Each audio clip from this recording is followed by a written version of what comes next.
Hi, my name's Eliana, and last Saturday night, I watched my own sister slow dance with my husband under a chandelier I paid for, while guests whispered like I was already dead. They thought I'd break down, cry, beg. Instead, by sunrise, I was gone. And with me, I took every secret they never knew I kept. The kind of secrets that don't just burn bridges, they level entire foundations. Before we dive in, tell me, what time are you listening and where from? Drop it in the comments. I read every single one. Now let me tell you what really happened the night I vanished. The first thing I noticed was the silence behind the smiles. I stepped into the ballroom of the Fairmont in Austin, clutching a small silver box wrapped with a dusty blue ribbon. Inside was a bracelet I'd custom-ordered for Melis, a pale aquamarine stone set in gold, her birthstone. It wasn't expensive, but it carried a quiet weight. Like me. I wore our mother's old pearl pin on the collar of my navy wrap dress. The fabric was soft and modest. I hadn't bought anything new for the event.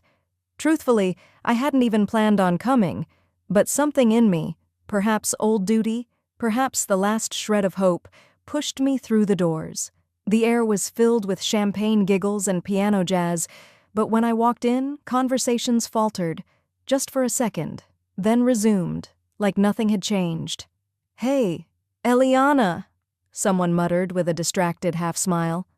I nodded back, unsure if they were actually speaking to me. No one offered to take my coat. No one reached for the gift. I stood at the entrance for what felt like too long, clutching the box like a lifeline, my fingers going numb.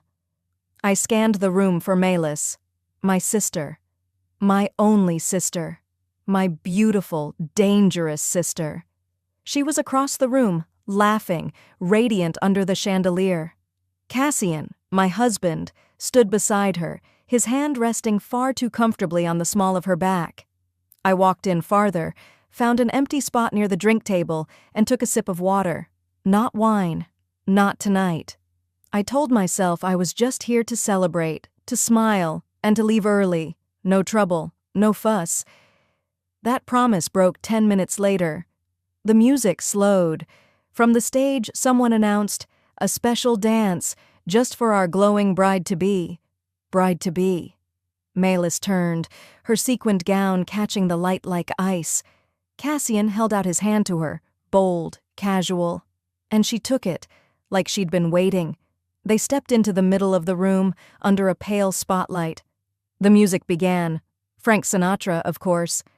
"The Way You Look Tonight." A love song. They moved like they'd done it 1,000 times. She leaned into him, her head against his chest. He whispered something, and she laughed like a schoolgirl. The kind of laugh that made people turn and smile. People began recording. "She's really close with him, huh?" someone near me said. And then I saw it. The pearl pin. Not on me. On her. My throat went dry. The pin. I had handed it to her last Christmas. Not because she asked, but because she cried and said she missed Mom. I'd wrapped it in tissue paper, told her it was a symbol. "Something to keep us connected," I said. But Melis never believed in symbols. She believed in ownership. I stood frozen, my hands clenched at my sides. My heart wasn't racing. It was folding in on itself. Cassian caught my eye. For a second I thought he'd pull away, that he'd feel some sliver of shame. But no, he smirked, like a man who knew he wouldn't be challenged. He twirled her. Laughter erupted around them. Phones caught every angle. Someone said behind me, "Isn't that her husband?" Then came the toast. Melis stood by the stage, a flute of champagne in one hand. "Thank you all for being here tonight. To my amazing family, my incredible fiancé, Cassian, you've been such a support through everything." There was clapping. No one turned toward me. My name was never spoken, not once. I set the gift box on a table. I didn't drink the wine, didn't touch the food, didn't say goodbye. I walked out into the Texas night with nothing but the dress on my back and a silence so loud it rang in my ears. And that's how I disappeared, before the cake was even cut. That night, the world thought I'd just gone home. They didn't know I had a plan. I drove through the quiet streets of Austin with both hands steady on the wheel, though nothing else about me felt steady. My phone lit up on the passenger seat.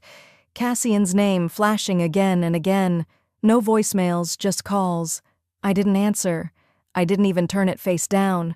I let it blink, fade, then blink again like some pathetic flare from a man who knew the ship was sinking and still tried to act surprised. The yellow glow of the streetlights blurred into streaks as I passed. I wasn't crying. I hadn't cried all night. It wasn't numbness. It was more like preservation. As if even my tear ducts knew I had to keep everything contained until I was safe. But the images kept cycling like a broken film reel, her fingers on his chest, his hand settling too low on her back, that smirk, and the pin, that damn pin, winking under the lights like it belonged there. By the time I turned into the cul-de-sac, the world was asleep. My porch light was off. Cassian's truck wasn't in the driveway. Inside, everything looked the same, too much the same. I kicked off my shoes and dropped my clutch on the console table by the door. My heels had left faint blisters I hadn't noticed earlier. As I passed the hallway, I noticed his duffel bag was gone. It wasn't his usual overnight gym bag. This was the larger one, the one he used when we went to Arizona for our anniversary, and the drawer where he kept his spare car keys, cracked open, empty. I exhaled through my nose and set my keys down. Then I checked my phone again, this time with purpose. One new voice memo. Not from Cassian. From Melis. I sat on the edge of the couch before hitting play. Her voice was syrupy, slurred just enough to betray the champagne. You were never meant for him, Elle. You were just the preview.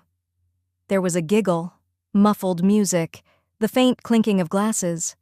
I mean, come on, you saw us tonight. It's like we finally got to stop pretending. The message ended with the sound of someone calling her name in the background, probably Cassian. I stared at the wall across from me for a full minute. Then I forwarded the voice memo to both my work email and my backup drive. I also saved it to the cloud under a new encrypted folder named For Later. When I stood, I noticed the hum. A kind of quiet that didn't belong in a house with two people. I walked through the living room and down the hall toward the bedroom. As soon as I opened the door, I knew. Half the closet was empty. His drawers, yanked open, some still dangling crookedly, were stripped of everything: belts, socks, dress shirts, gone. I opened the bathroom vanity. His toothbrush was missing. The cologne I bought him for Christmas, gone. The expensive hair trimmer he swore was too fancy to travel with, gone too. There was no note, not even a text, just the kind of absence you could smell, like something had been ripped away too fast, leaving heat and static in its place. I walked over to my desk in the corner of the room, opened my laptop, and logged into our joint bank account. The number glared up at me. 43,000, withdrawn just 6 hours earlier, all in one transaction. I didn't scream. I didn't throw anything. I pulled out a pad of paper and started a checklist. Lock credit cards, freeze bank accounts, call attorney, separate business assets. I paused on that last one. Business. I headed out to the backyard, flipping the patio lights on as I went. The spring air was crisp. The wind stirred the jasmine vines that curled along the fence. The fire pit was still warm. That's when I saw it. Blackened corners of papers poked out between the logs, charred but not completely gone. I crouched down and pulled one free. My licensing agreement. Signed. Stamped. Mine. Another scrap. My original product sketches still faintly visible through the burn. He hadn't just taken the money. He'd tried to erase my name from my own work. That man had watched me pull 16-hour days for 2 years straight, watched me present prototypes, deal with lawyers, pitch investors, and now, without saying a single word, he'd tried to vanish it all into ash. I stood up slowly. I didn't shake. I didn't cry. I walked back inside, poured a glass of water, and sat at my desk. I clicked open a folder labeled Insurance. It asked for a passcode. I entered it. Inside were scanned copies of every contract, email threads, NDAs, recordings, time-stamped photos, investor lists, a folder labeled Myelise June. I'd made it a habit to back up everything after the second time he accidentally deleted my files. The night felt heavy, but my chest felt still, settled, like something ancient had shifted. I had let them rewrite me once, but this time, I'd be the one holding the pen. The next morning, I didn't cry. I documented everything. I had slept for maybe 2 hours, if that. When the sky started to lighten just past 5:30, I was already in the kitchen, standing at the window watching the edges of the clouds burn pink. My coffee sat untouched. It had gone cold long ago. The house felt empty, not just in the physical sense. Cassian's belongings were gone, but what struck me more was how the silence echoed inside me, as if something that had been buried for years was finally clawing its way up from the floorboards. My phone vibrated against the counter. I didn't even look at the screen until it stopped buzzing. One message from my mother. "Did you cause a scene, Eliana?" Not, "Are you okay?" Not even a "what happened?" Just that. "Did you embarrass the family?" It was such a classic line that I almost laughed, but there was nothing funny about it anymore. Nothing surprising. I deleted the message, and yet the memories came anyway. I remembered being 12, spending weeks building a miniature working wind turbine for the regional science fair. Melis had wandered into my room the night before the judging and asked if she could help with the finishing touches. The next morning, she arrived at the exhibit early, with my project in tow, her name on the placard. She won first prize. I stood behind the judges, watching her accept the medal. She didn't even look in my direction. Or the time we celebrated my high school graduation at a restaurant, and my father raised his glass to toast Melis for always making the family proud, even though the night was supposed to be about me. His reason? Melis just presents herself better. Every milestone that should have been mine had been diluted, blurred, or outright stolen. And I'd kept telling myself that being the bigger person was noble. That humility was strength, that love, even when it went unreciprocated, still counted for something. Maybe it did. But what it didn't do was protect me, because last night wasn't the first time Melis had crossed the line with Cassian either. I'd seen the signs. At our engagement party, she'd brushed a stray eyelash from his cheek. I'd caught her fixing his tie before I could even reach him, and I remembered the way she looked at me when I noticed, like I was in her way, and I, naively, desperately, had chosen to believe her smile was just teasing, just family being close. I'd once told myself that I was just sensitive, that I was reading too much into things. Cassian had said so too. But when I sat on the edge of the bed that morning, I remembered something else, a therapy session from about a year ago. I'd been exhausted, on the verge of burnout, and my friend had insisted I try speaking to someone. The therapist had asked me, "Eliana, do you feel invisible in your own marriage?" I laughed at the time, shrugged it off. Now, the words clung to me like cold breath on glass. Not just invisible, but erased. In my mind's eye, I replayed the moment Melis leaned in and whispered something to Cassian on the dance floor. He'd laughed. She'd smirked. It had seemed meaningless then. Now, it mirrored a moment from our honeymoon, when I had said something private to him in the same way, and he'd called it the most intimate moment of our trip. What else had she mirrored?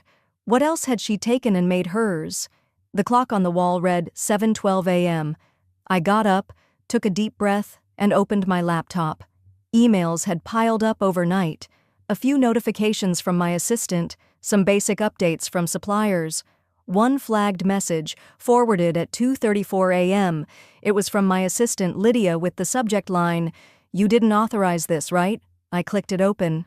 The message she had forwarded was from Melis, sent using my name, my business email. The signature was forged, identical except for the hyphen in my middle name, which I always omitted. But the revision was clear.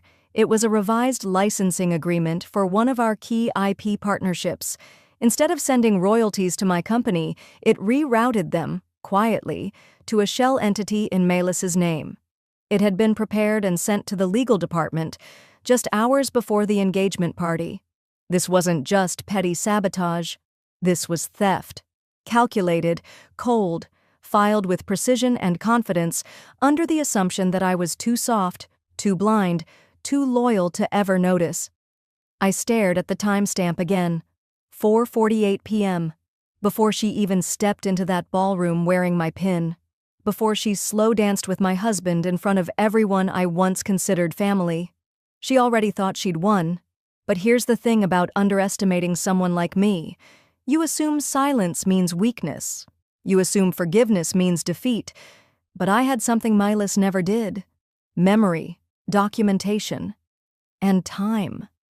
I wasn't just a discarded wife, I was a target, and they thought I'd never fight back. The words still rang in my head as I stepped onto the cracked pavement outside the co-working space downtown. I wasn't a discarded wife. I was a target, and they thought I'd never fight back. The morning had already climbed to a slow, humid wait. Austin Spring didn't offer much relief, but my mind was sharper than it had been in months. I walked past the glass doors into the shared workspace I used occasionally. The receptionist, an older woman named Brenda, nodded at me with faint recognition. "Meeting room 2C, she said, not even needing me to ask. Dr. Julian Renly sat at the far end of the room. His suit was a soft gray, understated but firm, just like him. He'd mentored me during my early business structuring days, sharp as a scalpel. Retired now, technically, but still the kind of man you called when something wasn't adding up. Eliana, he greeted with that same calm voice he'd always had. You look like someone who's had enough. That obvious? He gave a dry chuckle. When you emailed me at 4 a.m. asking about silent transfers and forged signatories, I figured it wasn't just curiosity. I sat down, folding my hands on the table. I need to know how deep they went, I said. Cassian, Malus, I think they're trying to take over everything. Julian didn't ask questions he didn't already know the answer to. He just opened a folder, slid it across the table. Inside were printed records, paper still warm from the printer. 3 months ago, while I was at a silent retreat in Arizona, no phone, no email, no outside contact, a power of attorney form had been submitted. My digital signature was on it. It authorized Cassian to make temporary administrative decisions regarding equity structure and intellectual property licensing. And in the weeks that followed, share ownership in my company had been diluted. Not by much, just enough to allow for strategic reallocation. Strategic reallocation. A euphemism as vile as it sounded. My name had been pushed down on the ownership hierarchy. Cassian and Malus now held collective control. You've got 2 choices, Julian said, his tone low. Fight loud or fight smart. I exhaled slowly. What's smart look like? He tilted his head. Quiet audits, paper trails, evidence, and then time your strike when they can't counter. I left with more papers than I could carry comfortably and a pounding behind my eyes. I didn't cry, I didn't scream. But I did go home and dig. A part of me had always prepared for something like this. I wish I could say it was foresight, but truthfully, it was self-preservation. I had learned early that in my family, trust was something you kept behind lock and key, literally. In a box in the back of my closet, under layers of scarves and journals, I found the old USB stick labeled Q1 footage. It was dusty, nearly forgotten. But the moment I clicked it into my laptop, the file loaded instantly. It was from the earliest days of our company, before the name was even finalized. A meeting in the garage of my old place, back when I believed we were building something together. The video quality was grainy, but the audio? Crystal. Malus's voice rang out, laughing. You just have to keep her busy with sweet words and symbolic gifts. Eliana's not the type to push, that's what makes her useful. In the frame, Cassian smiled and sipped his beer. She keeps the engines running. We take the wheel when it matters. I didn't move, didn't breathe. This wasn't just betrayal. It was exploitation. Premeditated, collaborative, and cruel. The file timestamp showed it was saved the same week I signed the initial equity structure, the same week Malus had given me that expensive journal and called me the soul of the vision. I backed up the video to 3 separate drives. I uploaded it to a secure cloud. Then I deleted every trace of it from the USB, reformatting the stick before placing it back in the box. If they ever got curious, they'd find nothing. Then I walked to the mirror in my hallway, the same one I passed every morning but hadn't looked into in weeks. There I was. Same jawline, same soft brown eyes. But the woman staring back had something else now. Clarity. "They want a version of me that doesn't exist anymore," I said aloud. The silence that followed felt clean.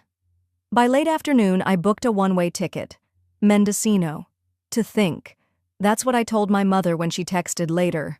"Going up the coast to clear my head," I wrote. "No signal. Don't worry." But I wasn't going to think. I was going to plan. I wasn't running. I was rising.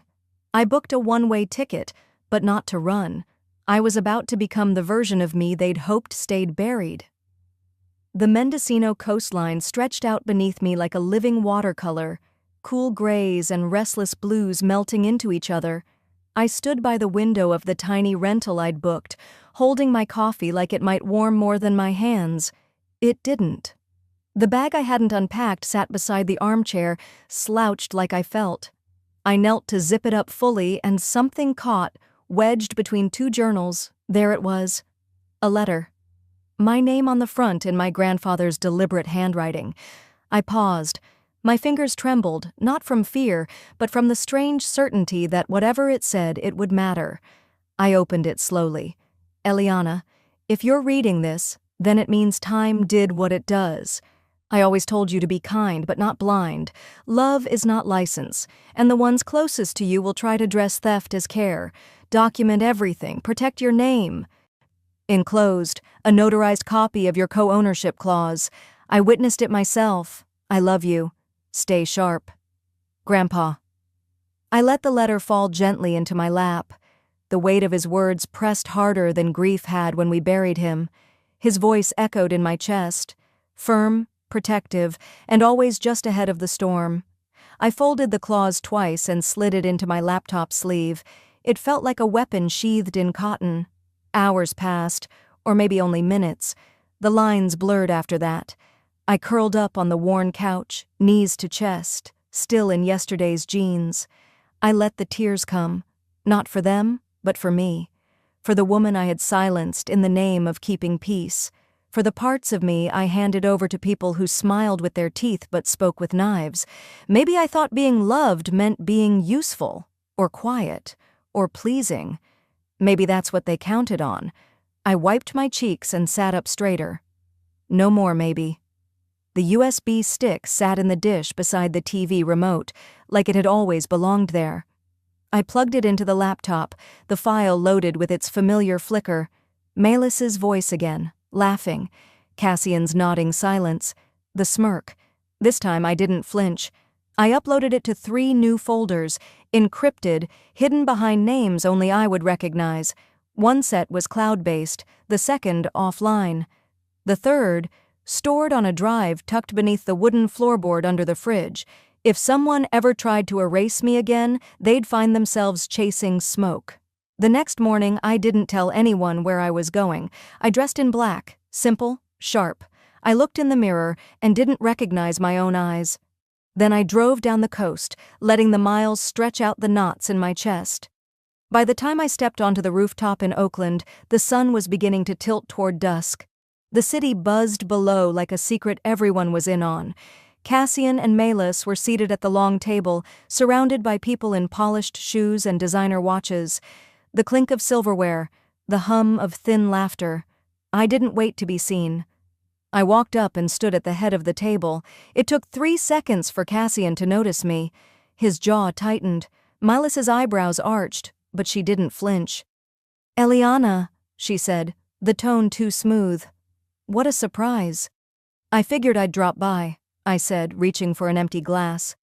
This looked like a celebration. Cassian half stood.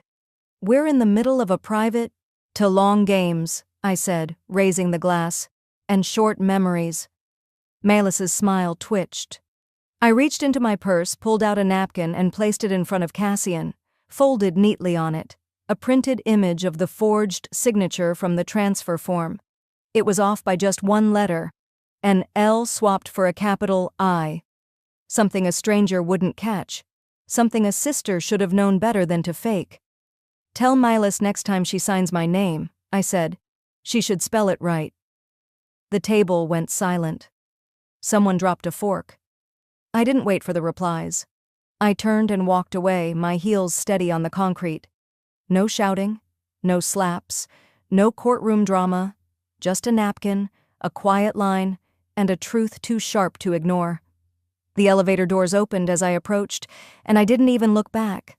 But I knew they were watching. I could feel the heat of it between my shoulder blades, and I knew what would come next.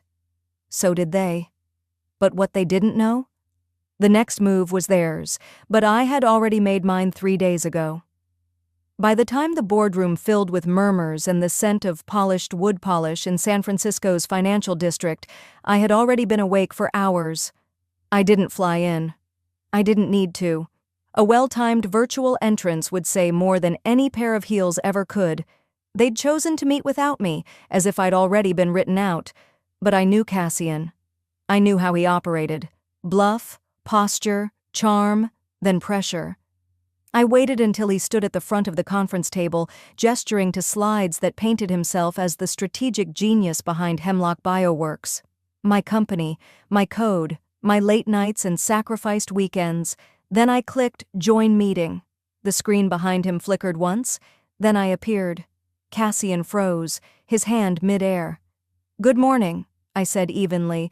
"I believe I'm still listed as a co-founder, majority vote holder if we're splitting hairs." Dead silence, then a cough.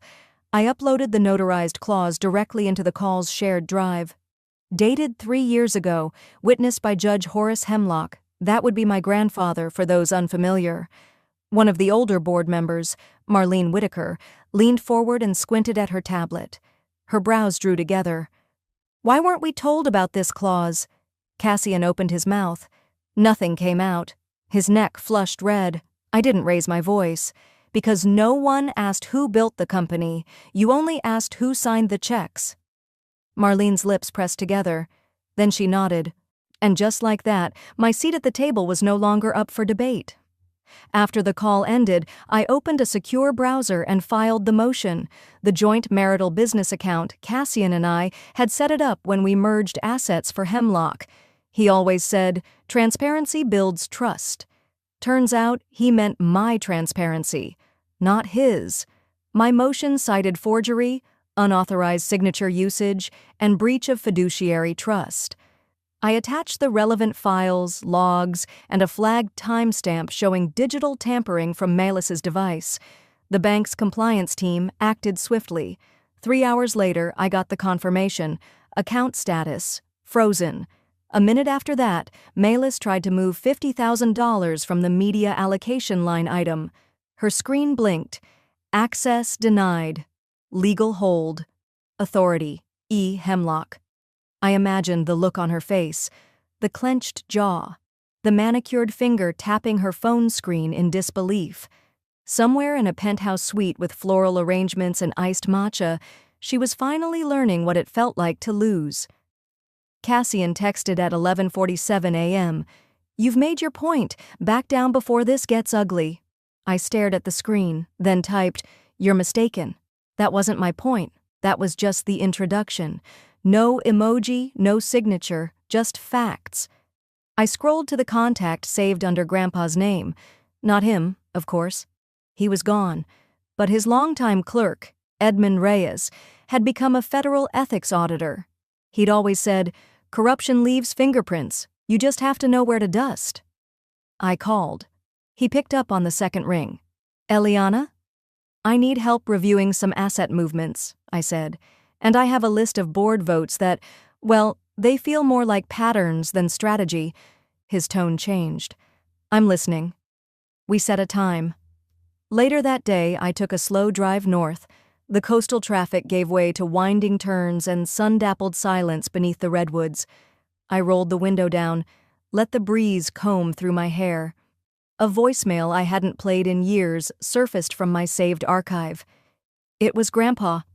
His voice crackled with that calm certainty that never faltered, not even in his final months. "You are not hard to love, sweetheart. You are hard to fool, and that's a blessing in the right hands." I didn't realize I'd been holding my breath until that moment. My hands tightened on the wheel, and for the first time in years, I smiled without pain trailing behind it.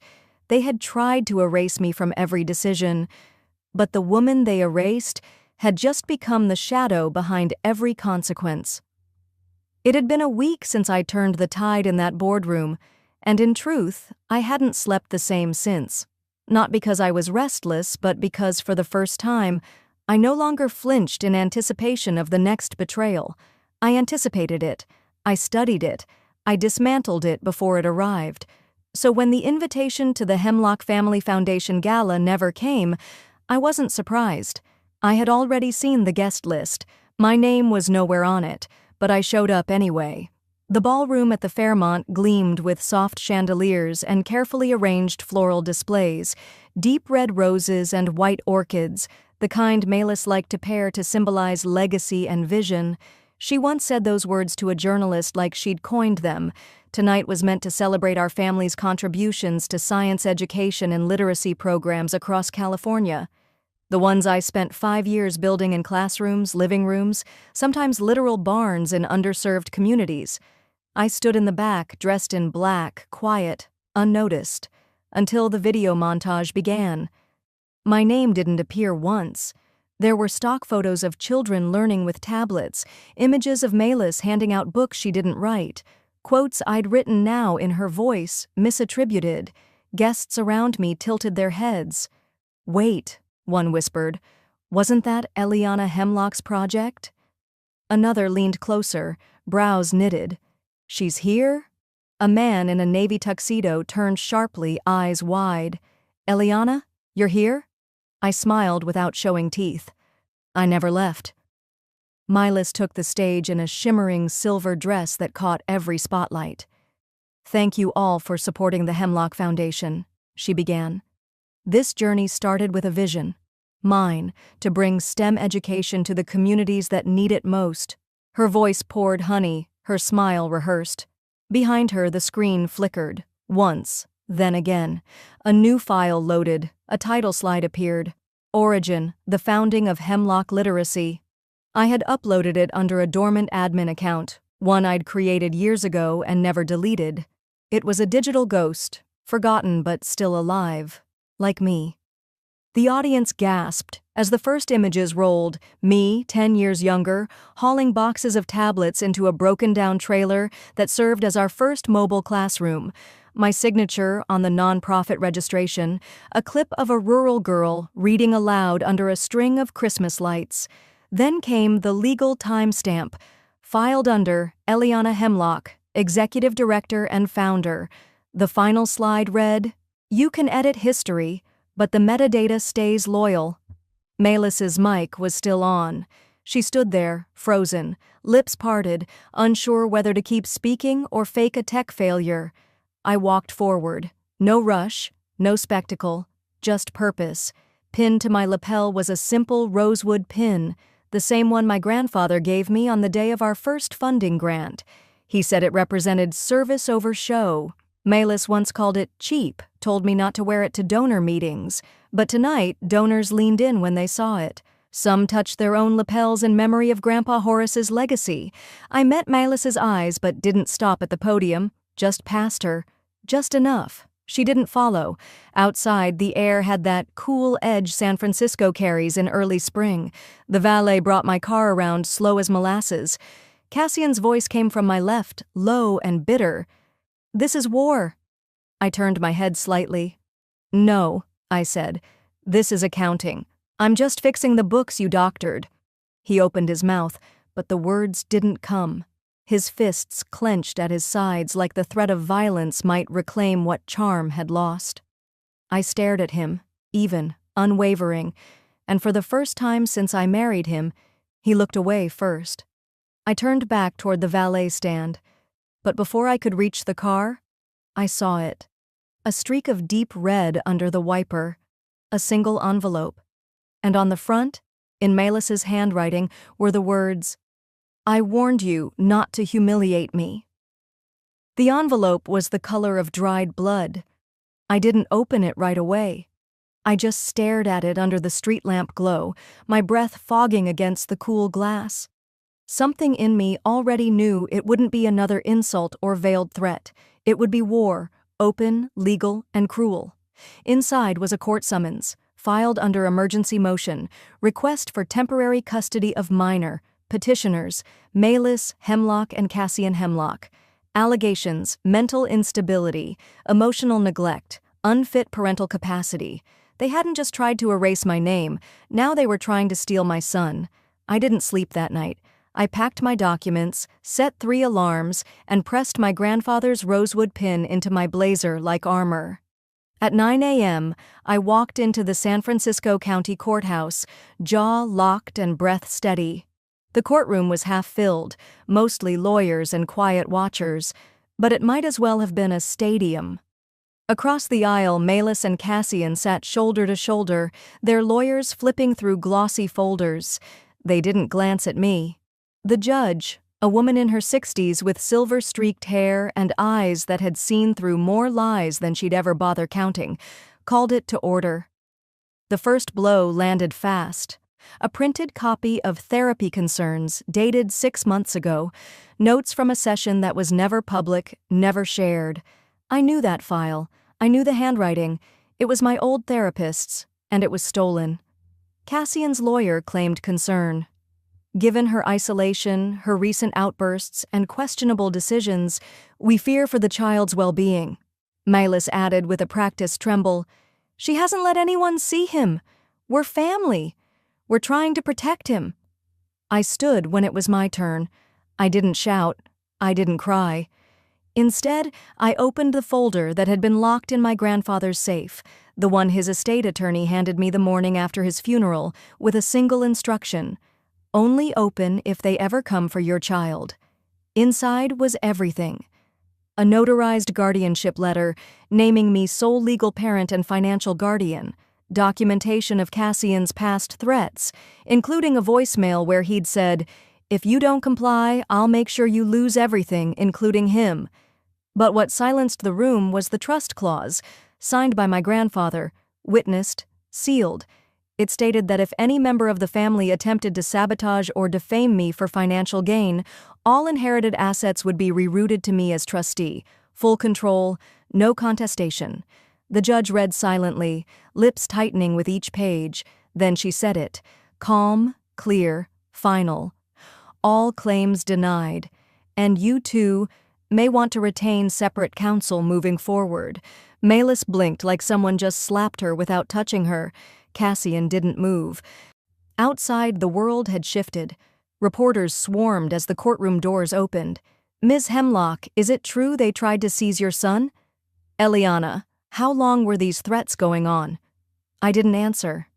I took my son's hand, his small fingers wrapping mine, and walked straight through the chaos like it was fog parting for us. Cassian's law firm released a statement that same hour. Internal ethics review launched.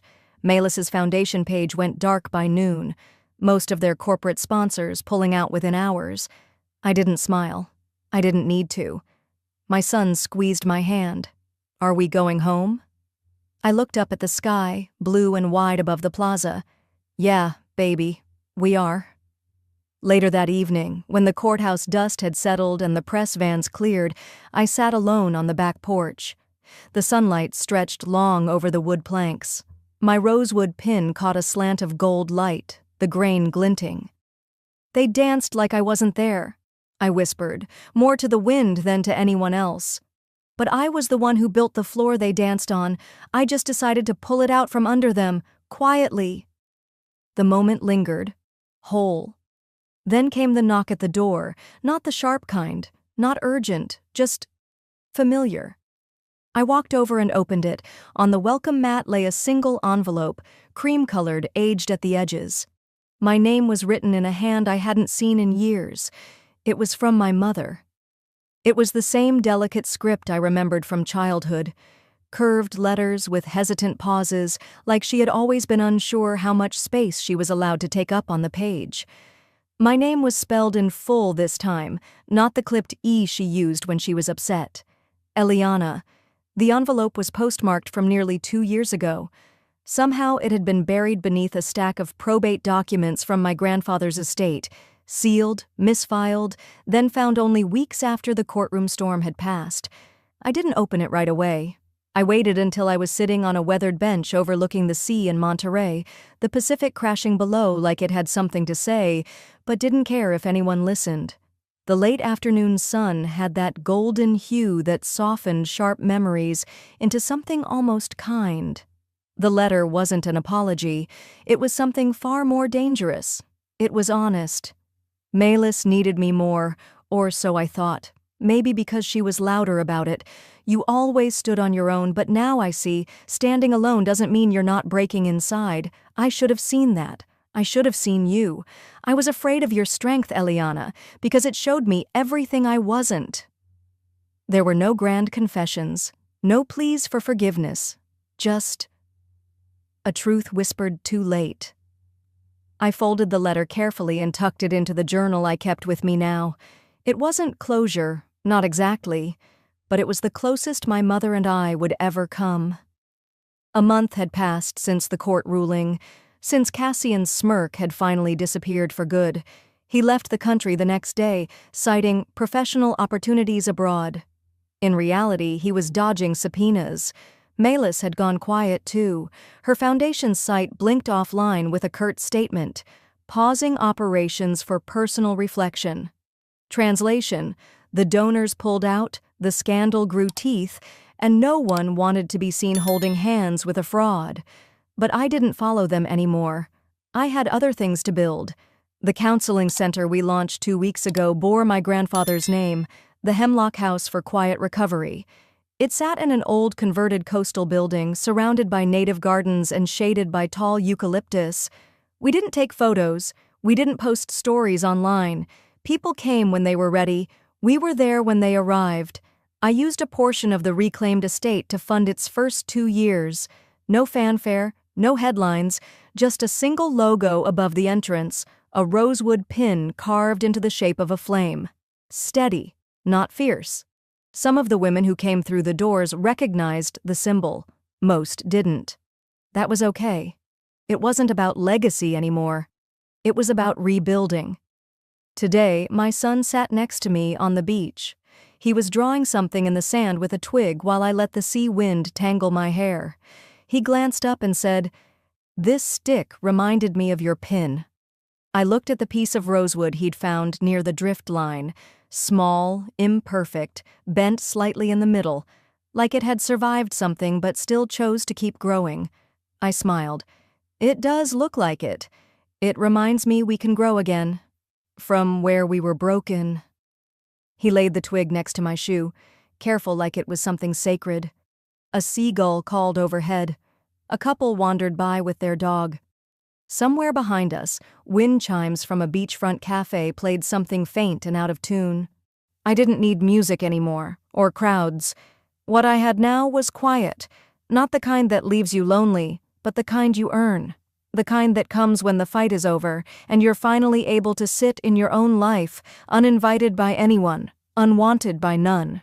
Because you built this part. Every inch of it. I ran my fingers along the edge of the journal in my lap. The rosewood pin sat inside the front cover now, its weight grounding, not burdensome. Sometimes when the music fades and the crowd vanishes, what's left is what was always real.